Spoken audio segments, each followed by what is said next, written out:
सोचो अगर आप दोस्तों के साथ क्रिकेट खेल रहे हो और किसी को रूल्स ही नहीं पता, गेम कैसे चलेगा। वैसे ही अगर हम अकाउंटिंग कर रहे हैं और इसके हमें रूल्स पता नहीं है तो हम अकाउंटिंग करेंगे कैसे।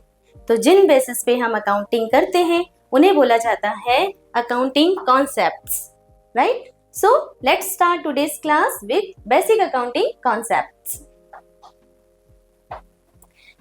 What is concept? So concepts are basic assumptions और आइडियाज। कॉन्सेप्ट क्या है? अजम्पशंस है और आइडियाज है that guide how financial transactions are recorded. Means they will guide us how we have to record the transactions. किस basis पे हमें record करने हैं, क्या रूल्स रहेंगे, कैसे हम अकाउंटिंग करेंगे, वो सब चीजें हमें यहाँ पे क्लियर होती हैं ये अजम्पशंस और आइडियाज के थ्रू, जिनके बेसिस पे हमने कुछ कॉन्सेप्ट्स तैयार कर लिए हैं। ठीक है, सो इनको हम समझते हैं one by one. So once again, concepts are basic assumptions और ideas that guide how financial transactions are recorded. Okay, सबसे पहले business and entity concept. First ही हमारा सबसे बेसिक जो कॉन्सेप्ट है वो ये है कि बिजनेस एंटिटी कॉन्सेप्ट, जिसके थ्रू हम ये सोचते हैं कि बिजनेस एंड बिजनेस का जो ऑनर है या उसको रन करने वाला पर्सन है वो दोनों अलग अलग है, सेपरेट एंटिटी है। ठीक है, तो इसको और क्लियर करते हैं। Business and the owner are two separate identities, they both are different. Okay, owner अलग, बिजनेस अलग है। ठीक, business transactions are recorded from the business point of view. Business के पॉइंट ऑफ व्यू से ही हम ट्रांजेक्शंस रिकॉर्ड करेंगे, owner के पॉइंट ऑफ व्यू से नहीं। ओके, करेंगे हम ही, बट हम किसके पॉइंट ऑफ व्यू से करेंगे? बिजनेस के पॉइंट ऑफ व्यू से करेंगे, not the owner's point of view. Okay, for example के लिए आप समझे कि if the owner invest 1 lakh rupees in the business. Okay, मेरा ही बिजनेस है, मैंने अपने बिजनेस में 1 लाख रुपीज इन्वेस्टमेंट किया है, तो ये बिजनेस की लायबिलिटी है कि वो मुझे 1 लाख रुपीज में एड ऑन करके वापस रिटर्न करे। ठीक है, तो मतलब it is a responsibility from the business side कि वो क्या करेगा, इस 1 लाख रुपए को, मतलब जो ऑनर ने कैपिटल इंट्रोड्यूस की है, बिजनेस में इन्वेस्ट की है, उसको रिटर्न में ऐड करके दे। ठीक है, तो यहाँ हम कह सकते हैं कि बिजनेस पॉइंट ऑफ व्यू से बिजनेस और ऑनर्स दोनों सेपरेट हैं, दोनों अलग अलग एंटिटी हैं, और ऑनर के द्वारा जो भी इन्वेस्टमेंट किया जाएगा बिजनेस में, वो बिजनेस की लायबिलिटी ही रहेगी कि बिजनेस उसे वापस रिटर्न करे। ठीक है, तो ये वाला जो कॉन्सेप्ट लेके चल रहे हैं हम, वो है business entity concept. Business entity concept क्या बोलता है? ऑनर एंड बिजनेस दोनों सेपरेट है। ठीक है, बस इतना ही ध्यान रखना है कि ऑनर अलग है, बिजनेस अलग है, बिजनेस जो भी अर्न करेगा वो ऑनर को रिटर्न करेगा वो। ठीक है, ये हो गया फर्स्ट हमारा कॉन्सेप्ट। सेकेंड कॉन्सेप्ट है money measurement concept. Money measurement concept ये बोलता है कि only those transactions which can be measured in money are recorded. Means हमें क्या करना है, सबसे पहले ये देखना है कि ट्रांजेक्शंस बिजनेस से रिलेटेड हो और दूसरा वो मनी में मेजरमेंट किए जा सके। मतलब जिसके हम मनी में वैल्यू नहीं निकाल पा रहे वो ट्रांजेक्शंस हम नहीं लिखेंगे। For example, non financial items like employees skills और वर्किंग एनवायरनमेंट, इस टाइप की चीजें जिसको हम मनी में मेजरमेंट नहीं कर सकते हैं, सिर्फ फील कर सकते हैं because they are related with emotions, तो इनको हम इसमें हमारे बिजनेस में रिकॉर्ड नहीं करेंगे। ठीक है, हम वो चीजें रिकॉर्ड करेंगे जिसको मनी में मेजर किया जा सकता है। क्लियर? ये है मनी मेजरमेंट कॉन्सेप्ट। सबसे पहले अकाउंटिंग में दो ही चीजें फॉलो की जाती हैं, एक तो ट्रांजेक्शंस बिजनेस से रिलेटेड हो प्लस मनी में मेजर किए जा सके। ठीक है, तो मनी मेजरमेंट कॉन्सेप्ट बोलता है ट्रांजेक्शंस मनी में मेजर होने चाहिए, वही आप रिकॉर्ड करोगे। बी प्लस एम को ध्यान रखना होता है। ओके, नेक्स्ट बात करते हैं थर्ड कॉन्सेप्ट की, जो है going concern concept. Going concern concept का मतलब क्या होता है? गोइंग कंसर्न का मतलब ही होता है लगातार चलने वाला, right. So it is assumed that the business will continue to operate for a long time.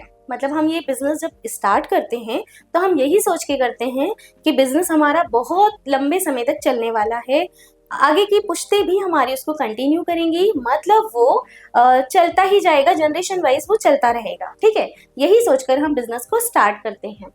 तो assets are recorded at cost and not at market value.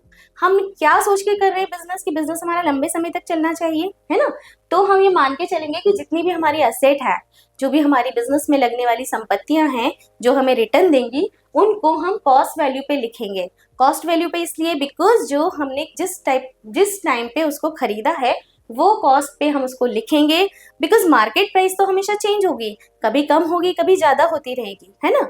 लेकिन हमने जिस टाइम पे जिस अमाउंट में खरीदा है वही हमारी कॉस्ट रहेगी, उसी पे हम इसको रिकॉर्ड करेंगे, क्योंकि हम ये मान के चलेंगे कि बिजनेस हमारा लॉन्ग टाइम के लिए रन करने वाला है। ठीक। No intention to close the business in the near future. यहाँ पे ये वाली चीज का मतलब हुआ कि भाई हमारा गोइंग कंसर्न कॉन्सेप्ट क्या बोलता है कि हमारा कोई इंटेंशन नहीं है कि फ्यूचर में हम बिजनेस बंद करने वाले हैं। हमने उसको स्टार्ट इसलिए किया है कि वो आगे लंबे समय तक चलता रहेगा। ठीक है, this is the going concern concept. और इसीलिए गोइंग कंसर्न कॉन्सेप्ट बोलता है कि हर चीज को आप कॉस्ट पे रिकॉर्ड करोगे। ठीक है, मतलब कि एसेट जितनी भी रहेगी वो कॉस्ट प्राइस पे रिकॉर्ड होंगी। Next, accounting period concept. Accounting period concept, जैसे कि हमको पता ही है कि हम अगर अकाउंटिंग करते हैं तो हमारा बिजनेस है लंबे समय तक चलने वाला। गोइंग कंसर्न कॉन्सेप्ट यही बोलता है। लेकिन उस लंबे समय तक चलने वाले बिजनेस की हमें टाइम टाइम पे क्या देखनी होती है, परफॉर्मेंस देखनी होती है। कि भाई अगर हम नहीं देखेंगे तो हमें पता ही नहीं चलेगा कि बिजनेस में प्रॉफिट हो रहा है या लॉस हो रहा है। ठीक है, तो हम उसको टाइमली चेक करते रहेंगे। उस टाइम पीरियड को ही हमने बोला है अकाउंटिंग पीरियड, और उस अकाउंटिंग पीरियड का मतलब होता है 1 ईयर का टाइम। ठीक है, हमने उसको डिवाइड कर दिया इक्वली टाइम पीरियड्स में, हर साल मतलब एक एक साल में हमने डिवाइड कर दिया। एंड इसका अकाउंटिंग पर्पस क्या है? अकाउंटिंग पर्पस है एक तो प्रॉफिट पता करना और दूसरा फाइनेंशियल स्टेटस पता करना। प्रॉफिट पता करने के लिए हम बनाते हैं प्रॉफिट एंड लॉस अकाउंट, जिससे हमें पता चलता है कि बिजनेस में प्रॉफिट हुआ है या लॉस हुआ है इस साल। हर साल हम चेक करेंगे। एंड सिमिलरली हम फाइनेंशियल स्टेटमेंट चेक करते हैं बैलेंस शीट के थ्रू, जिसमें हमें पता चलता है कि जो असेट हमने लगाई थी, जो लाइबिलिटीज हमारी जनरेट हुई है वो कितनी है, क्या है, उसमें अप्स एंड डाउन क्या क्या हो रहे हैं, वो सब हम टाइम टाइम पे चेक करते हैं। So this is the accounting period concept. Clear? जिसको हमने 1 ईयर में कंसीडर किया हुआ है। ठीक है, जिसको हम बोलते हैं financial year. Now next concept है कॉस्ट कॉन्सेप्ट। कॉस्ट कॉन्सेप्ट क्या बताता है? जैसे मैंने अभी बोला ही आपको कि अगर हमने इसको लॉन्ग समय तक रन करना है बिजनेस को और इक्वली पीरियड में डिवाइड कर दिया है, तो हम असेट को उसकी कॉस्ट पे लिखेंगे। ठीक है, किस पे लिखेंगे? कॉस्ट प्राइस पे लिखेंगे। वही है हमारा कॉस्ट कॉन्सेप्ट, जो ये बताता है assets are recorded at their original purchase price. मतलब आपने जिस समय खरीदी, जितने में खरीदी, वही आपकी परचेज प्राइस आपको लिखनी है, not current market price. Current market price से कोई मतलब नहीं। फॉर एग्जाम्पल, अगर मैंने ये पेन लास्ट मंथ खरीदा था 10,000 में, अगर मैंने इसको परचेज किया है लास्ट मंथ, तो मैं इसकी जो रिकॉर्डिंग करूंगी, अपने ट्रांजेक्शन लिखूंगी जब बिजनेस में अकाउंटिंग में, तो मेरे को उस टाइम 10,000 ही लिखने रहेगी। ओके, अभी इसकी मार्केट प्राइस अगर 8,000 है या 7,000 हो गई है या 12,000 हो गई, उससे कोई मैटर नहीं है। ठीक है, मुझे इसकी ओरिजिनल प्राइस पे ही इसको एंटर करना होगा, जिससे हमेशा वो एक तरीका यूनिफॉर्मिलिटी बनी रहेगी और समझ में आएगा कि हाँ ये चीज थी कितने की। ठीक है, हम मार्केट प्राइस से उसको कंपेयर नहीं करें, कंपेयर भी कर लिया तो उसको लिखेंगे नहीं। ठीक है, so if a machine is bought for ₹5 lakh, it is recorded eight 5 lakh even it's value increase और डिक्रीज। ओके, जैसे अभी बताया, सपोज इसकी वैल्यू इंक्रीज हो रही है, डिक्रीज हो रही है, उससे कोई मैटर नहीं करेगा, हमको उसकी ओरिजिनल प्राइस लिखनी रहेगी। ये कॉन्सेप्ट है कॉस्ट कॉन्सेप्ट। ये ध्यान रखना है हमें कि हम हर चीज को उसकी कॉस्ट वैल्यू पर ही रिकॉर्ड करेंगे। ठीक, नेक्स्ट कॉन्सेप्ट है हमारा dual aspect concept. Dual aspect concept का मतलब होता है जो हमारी अकाउंटिंग होती है, ठीक है, वो अकाउंटिंग होती है डुअल एंट्री सिस्टम जिसको बोला जाता है। तो डुअल एंट्री सिस्टम का मतलब ये होता है कि हर ट्रांजेक्शन को आपको 2 जगह रिकॉर्ड करना है, बिकॉज हर ट्रांजेक्शन के 2 एस्पेक्ट हैं, 2 जगह वो इफेक्ट कर रहा है। ठीक है, एक डेबिट साइड, दूसरा क्रेडिट साइड। वही चीज है यहाँ पर कि every transaction has 2 effects, debit and credit. ठीक, basis of double entry system. जब भी हम डबल एंट्री सिस्टम का मतलब ये हुआ कि 2 जगह लिखना है ना। तो मतलब जैसे अगर हम बात करते हैं असेट, ठीक, तो असेट कहाँ जनरेट होगी हमारी? असेट जितनी भी है उसको अगर हम उसको क्लियर करें या उसको हम देखें कि एसेट कितनी है, तो उसके लिए हमें क्या करना होगा, दूसरा साइड देखना होगा। जितनी हमारी एसेट है उतनी ही हमारी लायबिलिटीज होनी चाहिए प्लस कैपिटल। ठीक, तो एसेट के टोटल लगाने के लिए अगर हमने लायबिलिटीज और कैपिटल को प्लस कर दिया तो हमारी एसेट के इक्वल निकल कर आएगा। ये हमारा जो एक इक्वेशन बनी है, आगे हम इक्वेशंस भी पढ़ेंगे, तो ये जो इक्वेशंस बनी है ये इक्वेशन ही ये बता रही है कि हर ट्रांजेक्शंस दो जगह पे इफेक्ट डालता है और वो भी इक्वली। ठीक है, दोनों साइड की टोटल हमेशा सेम आएगी। Debit versus credit always be equal. Okay, this is the dual aspect concept. Now बात करते हैं नेक्स्ट, तो रेवेन्यू रिकॉग्नाइजेशन कॉन्सेप्ट, जिसको हम रियलाइजेशन कॉन्सेप्ट भी बोलते हैं। रिवेन्यू रिकॉग्नाइजेशन, देखो रिवेन्यू का मतलब होता है इनकम। ठीक है, तो यहाँ हमें देखना है कि इनकम कितनी हो रही है बिजनेस में, राइट। उसको हम कैसे मेजर करेंगे, revenue is recorded when it is earned. मतलब इनकम आप तभी लिख लो बिजनेस में जब वो मतलब अर्न हो गई है। ठीक है, जैसे ही इनकम अर्न होती है आप उसको लिखोगे, not when money is received. ये मत वेट करो कि मनी में रिटर्न हुआ है कि नहीं, मतलब मनी में वो मिली है या नहीं। ठीक है, मान लीजिए कि अभी मैंने आपको क्लासेस दी तो मेरा रिवेन्यू यहाँ पे जनरेट हो गया। ठीक, मेरी क्लास देना ही यहाँ पे मेरी अर्निंग हो गई स्टार्ट। ठीक है, अभी मुझे मनी में रिटर्न मिले या ना मिले वो नहीं देखना है, हमें ये देखना है कि हमने अपनी सर्विसेज दे दी, मतलब हमारी इनकम हो गई है। ठीक है, सो रिवेन्यू का मतलब ही क्या हुआ, revenue is recorded when it is earned. Clear. Example, if goods are sold on credit, मान लो आपने गुड्स सोल्ड किया, ठीक है, क्रेडिट में सेल किया। अब क्रेडिट में सेल किया है तो आपको मनी तो नहीं मिली है, बट आपकी तो सेलिंग हो गई ना, तो आप मान के चलो आपकी इनकम हो गई है। ठीक, revenue is recorded on the date of sale, जिस दिन आपने मटेरियल सेल किया उस दिन आपकी इनकम हो गई। ठीक, not when the money is actually received. Money अब आपको हो सकता है नेक्स्ट मंथ मिले, 2 महीने बाद मिले, तब जाके आप रिकॉर्ड करोगे, ऐसा नहीं है। आपने जिस दिन सेलिंग कर दी, भले वो क्रेडिट में की है, आपकी तो इनकम जनरेट हो गई। ये है रिवेन्यू रिकॉग्नाइजेशन कॉन्सेप्ट, जो ये बता रहा है कि जैसे इनकम होती है जनरेट, आपको उसको नोट डाउन कर लेना है। ठीक है, मनी में मिलने तक का वेट नहीं करना, राइट। इसीलिए हम ट्रांजेक्शंस कैश हो या क्रेडिट दोनों को ही एंट्री करेंगे। क्लियर।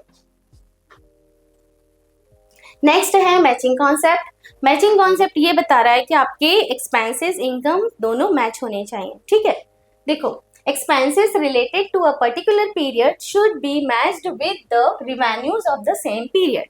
मतलब आपकी जितनी इनकम हुई है उतने एक्सपेंसेस होंगे, दोनों को मैच करना है, दोनों एट द एंड मैच हो जाने चाहिए। और जब मैच होंगे तभी आपका या तो प्रॉफिट निकलेगा या लॉस निकलेगा। इफ सपोज आपकी इनकम, ठीक है, income is greater than expenses. Clear, आपने एक पर्टिकुलर ईयर ले लिया, उस ईयर की एक्सपेंसेस और इनकम में कंपेयर किया, दोनों में से जो भी ज्यादा है, सपोज इनकम ज्यादा है प्रॉफिट हो गया, एक्सपेंसेस ज्यादा है लॉस हो गया। ठीक है, ये है मैचिंग कॉन्सेप्ट।